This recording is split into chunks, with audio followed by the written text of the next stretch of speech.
What is up, guys? TopTierYugioh here, and today I've got a Kashtira deck profile that I'm really excited to share because this list has been performing very well for me. I got 18th at one regional with it, 29th at a regional yesterday with it, 3rd at my locals today with it. It's been performing extremely well, and the deck has been very consistent too. And so let's go ahead and get into the list, but definitely stick around for the side and extra deck because that's where I think this really gets spicy. But let's go ahead and get into the main deck. We're gonna start off with 3 copies of Fenrir, 3 copies of Unicrorn, 3 copies of Riseheart, 4 copies of Pressure Planet, one of which is a terraforming, 3 copies of Theosis, and then 3 copies of Birth. This is all pretty standard, 3 copies of all of the good Kashtira cards. But then I'm also playing 1 Ogre, 1 Prep, and then 1 copy of Scareclaw Kashtira. And so I think the really interesting thing here is the addition of Ogre and Prep. I think both of them are actually really powerful, especially Ogre. I win so many games off of resolving Ogre's effect, and I'm pretty sure that it's one of the most high win rate effects in the entire deck. Like, the ability to get information on your opponent's deck by excavating the top 5 cards and then to control what they draw depending on what you excavate or what you banish with Riseheart is extremely powerful. Like, I'm pretty sure I won almost every single game that I resolved the effect. So imagine you're playing against Snake Eye, right? Best deck of the format, most popular deck of the format. You're gonna play against a lot of Snake Eye right now. It's just inevitable. So you're playing against them and you've got Ogre. You're resolving Ogre effect. Think about this. Every single Snake Eye deck right now plays 1 Ogre, 1 Snake Eye Diabellstar, 1 Field Spell, 1 original. Some might play more than 1 original, but usually 1 is standard right now. 2 Flamebirds, 2 Poplar, right? You're resolving your Ogre. Hitting any one of these 4 cards will supremely change the way that they combo. Like, it's actually insane. And you know which one you hit, and you know how, depending on what you hit, it's going to change the combo. So if, let's say, you hit original, right? If you hit original, do you need to really negate their Diabellstar? Do you need to worry about Diabellstar anymore? No. So you might hit original, right? And then you might, let's say, Talents look at their hand and they have a Diabellstar. Okay, you can lead the Diabellstar, now you hit the Ash. So, like, how you use this information can be really important. Or, okay, let's say that you're going to end on Fenrir, right? You also are going to, let's say, maybe see Divine Temple. You banished the Divine Temple or maybe Snake Eye Diabellstar. It makes this a lot weaker. Now, do you need to really worry about that Poplar effect? If you've banished one of these, and let's say they use Diabell to get to original. Is Poplar really a problem anymore? Maybe not. Or let's say you hit Oak. Okay, you hit Oak. They're going to have a lot of trouble recurring their combo, a lot of trouble getting those extra resources. They also might not have a secondary way to get to that Flamebird. So maybe you might hold the Ash for that first, your Ash Blossom, for their first Snake Eye Ash. And now even if they get to Snake Eye, or they won't have an Oak to get to, so now they might not have access to Flamebird. So, like, it's huge actually. Let's say you hit one of these with it, right? So maybe you hit 1 Poplar. Then your opponent goes normal summon Ash, get Poplar, summon Poplar, Poplar effect. You banish Poplar with Fenrir. Now they have no Poplars for the rest of the game. Okay. The game just got a lot harder for them. Same thing with Flamebird. It's like, maybe you hit a Flamebird with Ogre, and then your opponent's playing on 1 Flamebird now. Maybe they drew it, and it just makes the deck a lot harder to play. Ogre can have a huge effect on the Snake Eye deck. There are just so many cards within their deck that they need access to for their combo. Prep is really good as sort of a pseudo Birth. Like, it's just another way to continue summoning your monsters, to where if your opponent cannot clear Shangri-Era, Prep, and Birth, you're going to have insane follow-up on turn 2. And so it just adds more pressure to your opponent, as well as punishing your opponent for having that imperm. So yeah, Prep's really good in the Scareclaw Kashtira, obviously. I don't want to say you need to play it, but it comes up in a lot of games.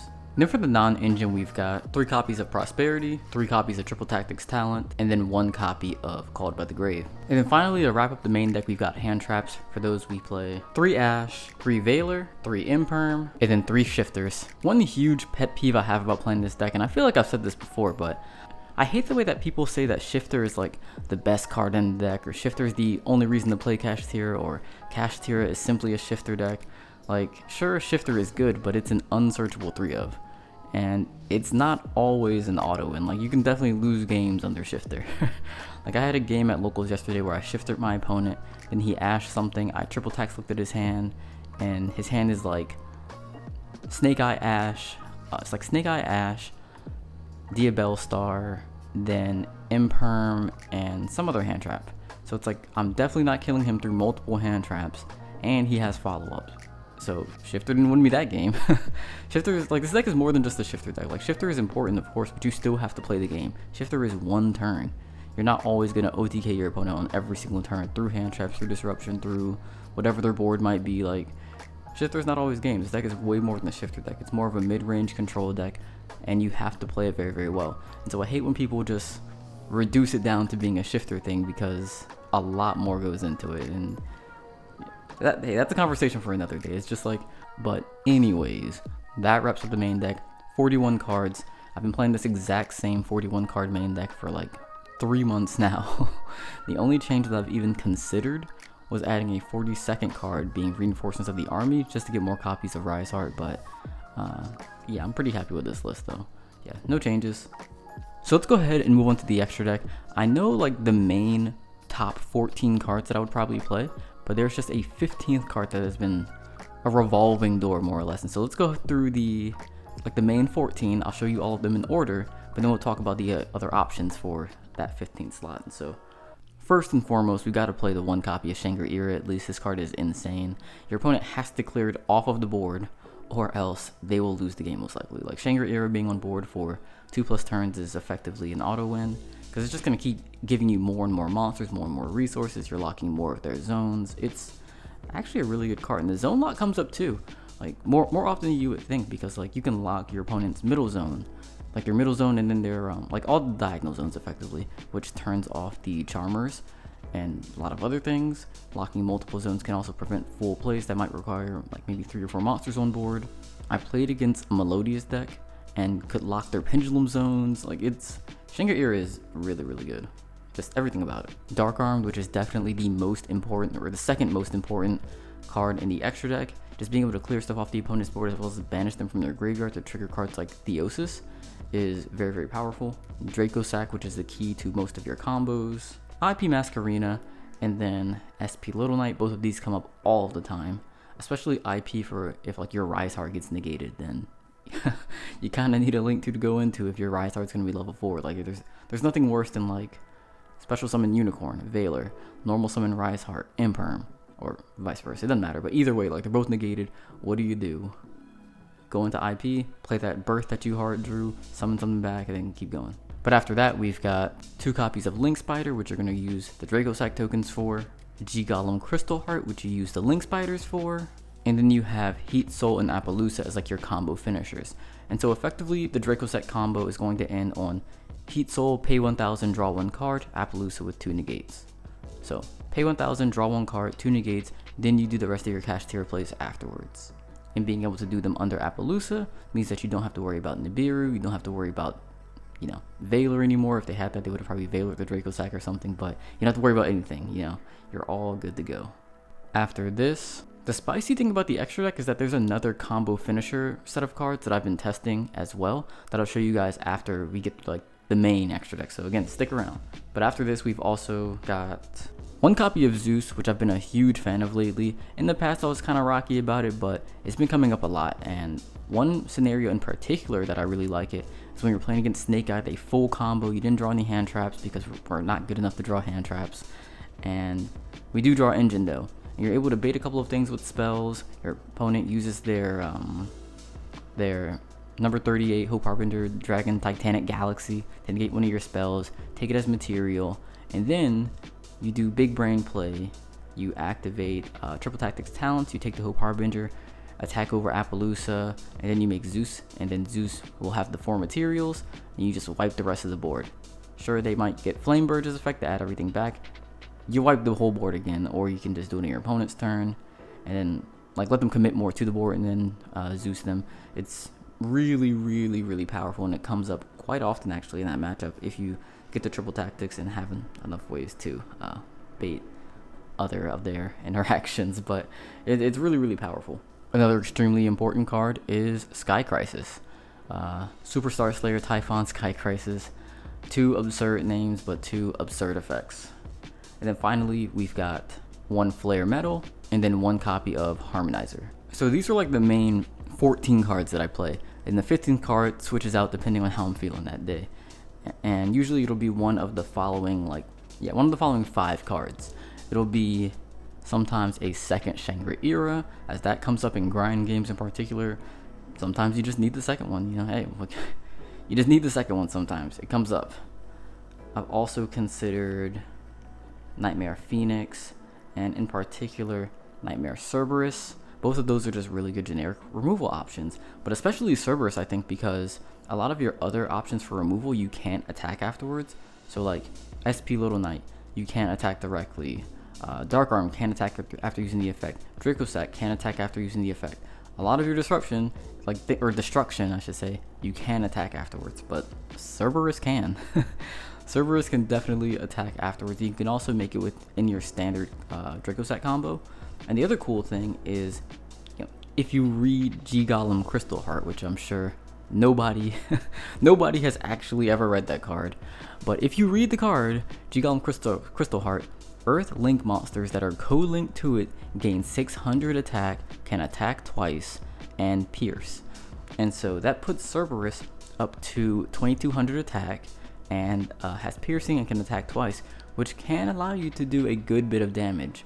And so that can actually be really big, especially if you combine that with like a planet to where it might be gaining attack as well from the planet. Sometimes you can OTK with like Cerberus, Fenrir, Unicrorn. Like that's over 8,000. It's kind of crazy actually. So Cerberus is another potential option. And then the final 2 are Big Eye, which we all know what Big Eye does, but it's kind of on the lesser end of things because it only comes up when I'm playing mirror matches and need to take a Shangri-Era, or just weird scenarios where there's something that maybe can't be destroyed or something that I'd want to remove but also keep for myself. It doesn't, sometimes it comes up, sometimes but not very often. I guess it could also come up in that same scenario to where you take a Hope Harbinger, you keep it, and now, hey, you've got a Hope Harbinger. And then you can just make Zeus on top of the Big Eye. Like attack with Hope Harbinger and make Zeus on the Big Eye. So that can come up. It hasn't come up for me personally really yet, because it's like, if you get to the point where you've baited their monster negates, haven't used any spells, like it just doesn't come up that often, but maybe. And then the final card that I've been testing is Haggard Lizardos, which is a random common out of lead. But the theory behind it is that it's a generic link 2 that can clear itself from the board and draws you a card. And so let's say you get hit with Nib and you've got the token and you're kind of stuck with it. You can maybe normal summon Rise Heart, go into Haggard Lizardos, banish yourself, draw a card. You draw into Unicrorn or something, or Fenrir, or Pot, Planet, Birth. Like there's so many things you can draw into to kind of get you going from there. And so, that was sort of the theory behind it. But it hasn't come up quite enough where that's like the best play to make, because maybe also you draw and it's not that good, or maybe you can just link spider the Nib token and then go SP and then banish their Nib so they don't just like attack over it or something. Like there are sometimes just better plays, and so Haggard Lizardos has not made the rotation enough. But hey, it's still there. It's an option. It's an option if you want. It's kind of like how we used to play Donner. But yeah, that's the extra deck. I think at the regional yesterday, I played the Shangri-Era. Today at locals, I played Nightmare Phoenix. And the other thing I did today differently that I've also kind of been going back and forth on. Sometimes I play this version of the extra deck with this as the combo finishers. Other times I have been playing a package of Promethean Princess, yeah, this is a thing, and Sprite Sprint. And so you can go through the exact same combo and end on like a live princess plus Sprint on board with Shangri-Era. And so instead of having the draw 1 card with the Heat Soul and the 2 negates with Appaloosa, you would have the 1 disruption with the Sprint and then the 1 disruption with the princess. So you still have 2 disruptions, however you don't draw, but you saved 1,000 life points, and then you it's just a little bit more diverse in that your disruptions are coming from different places. So when you have the Appaloosa on board, you have 2 negates in 1 card. which means that it's a lot easier to deal with. Whereas with this, they're in two different cards, so it just makes your boards in general a little bit harder to deal with, in my opinion, especially in such a Snake Eye heavy format, because a really common thing that would be happening is just, you know, you might have Appaloosa with 2 negates, Shangri-Ira, Fenrir, right?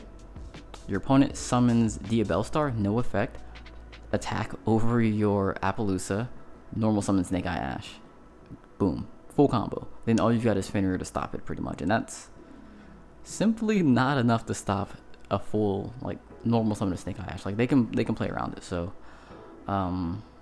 just wasn't enough, but I found this is a little bit better, and you just can't like special summon big monster attack over Appaloosa, or normal summon big monster attack over, like you can easily, if you're playing against branded, normal summon Alibur attack over Appaloosa and then play. Like, come on now, it's too easy. Even if you have Appaloosa with 3 negates, 2400 still is less than Diabellstar. So I really want to play something that you can deal with a little bit more, and then also gives you more disruption even past that turn, because Princess will always be in your graveyard. Like you're always gonna have fires as well, because Rise Heart's fire and Shangri-Ira is fire. So Princess is pretty easy to get live. So this is what I play sometimes. And then there's another combo where I'll take out Gradiel, or you can take out maybe like Sky Crisis, or maybe even Zeus if you want. But I'll also play an Ambler Whale. And there's a combo with Ambler Whale where you can pop the Ambler Whale and then bring back IP Masquerena. So then you're ending on like IP Live Princess Shangri-Ira Fenrir. So that's also pretty good, because you can IP into SP and then other SP effect. You still got the Fenrir, you've got the Princess. Like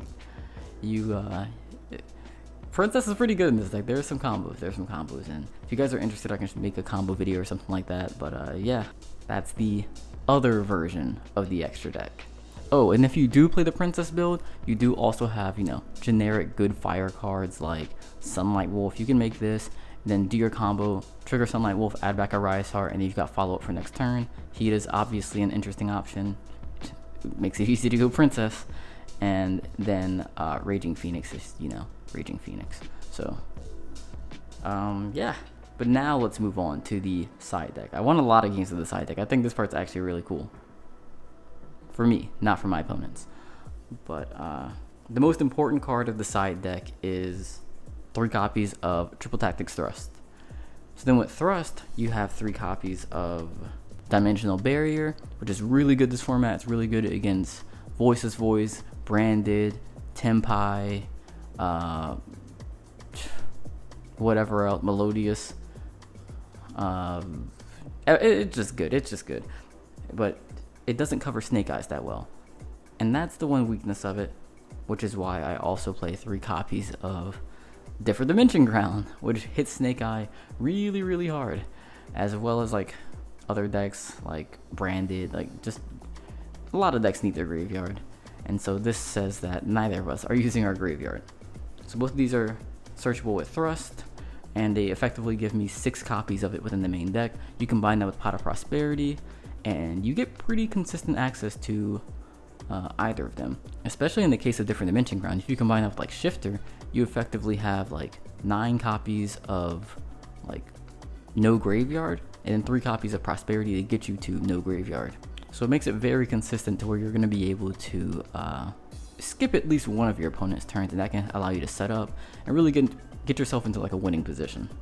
I did consider playing a card like Seamil Archfiends because it also covers Snake Eye as well as other decks as well. But the downside to it is that it's not as easily chainable, because it requires your opponent to already control the extra deck monster type that you're trying to stop them from summoning. So like they already need to have a Link monster or a Synchro or whatever. But if they Duster you or Cosmic Cyclone, Twin Twister, you know, Lightning Storm, like whatever form of removal hits this, if they don't have that type yet, then you're kind of out of luck. Whereas you can just chain Different Dimension Ground or Barrier at any point and have that lingering effect for the rest of the turn. So it's a little bit more chainable, which I like. A little bit harder to stop. And so oftentimes what I would do, depending on the matchup, would be I would side out like the Ashes, or not, usually not the Ashes, but or if it's Snake Eye, I'll side out like the Ashes and the Veilers, and then I'll side in the Thrust and the Different Dimension Grounds. Most other matchups, I'll side out like maybe Valor and Imperm, and then side in, let's say, Triple Tactics, and then the barriers. Like, I'll side out some number of like hand traps, and then side in these cards, because all of these individually are gonna be better than an individual hand trap. Like, there's no hand where I'd rather have a Valor or any of these cards. Like, I would rather have any of these over a hand trap any day of the week if I'm going first. And then to finish up the rest of the side deck, I played 3 copies of Cosmic Cyclone, and then 3 copies of Ghost Sister and Spooky Dogwood.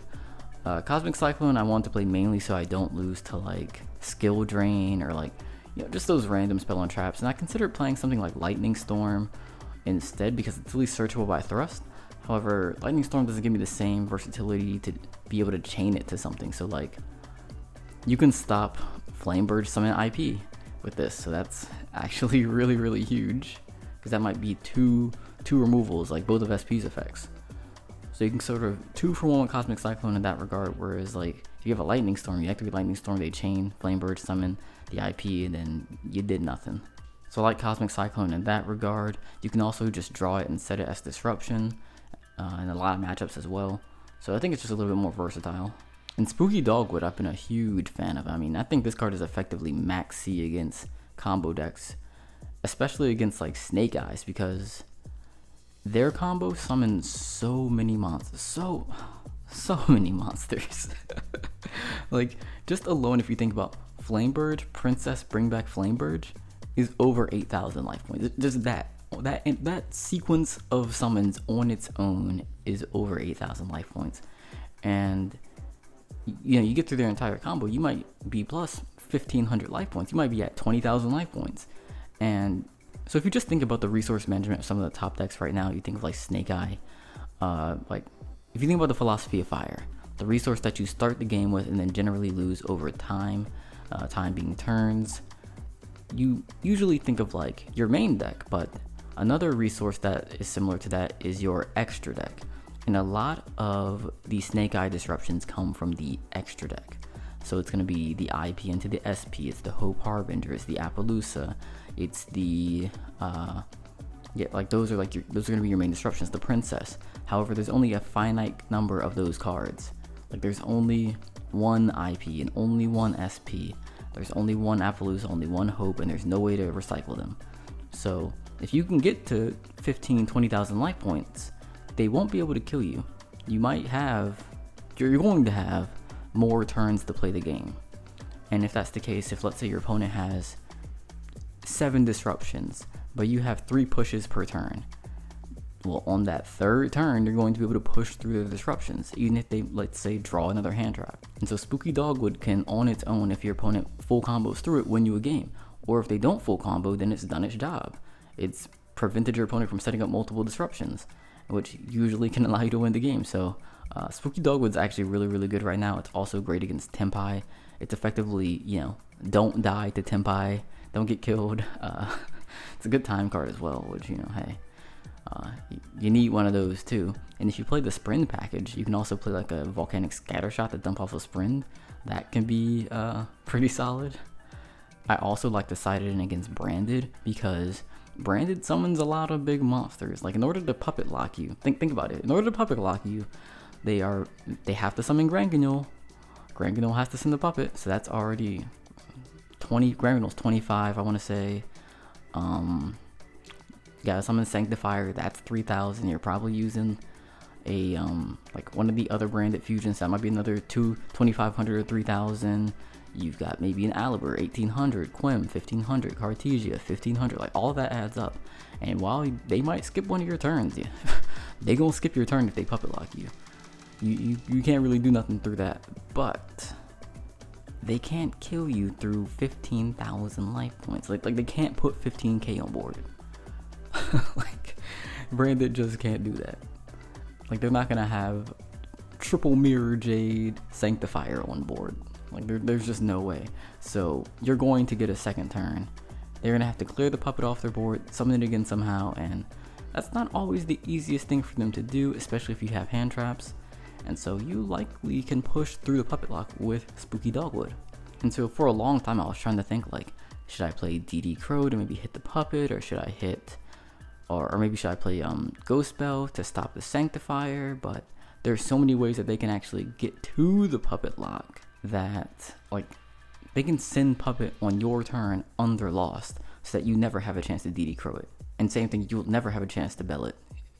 Like, there are ways to set this up to play around every single hand trap. It's just up for the branded player to figure out how they want to do it. But Spooky Dogwood felt like a way to stop all of it. Or at least, you know, you're not stopping it, but, you know, a way to survive all of it. But alright guys, that has been my Kashtira deck profile. If you have any questions, comments, concerns, tips, tricks, anything like that, let me know down in the comment section below. I'd really appreciate it. If you guys want to see some Kashtira combos, I have done a couple of combo vids. Both of those will be right here on your screen, right about here somewhere. So definitely check those out as well. Thank you guys so much for watching, and I will see you in the next video.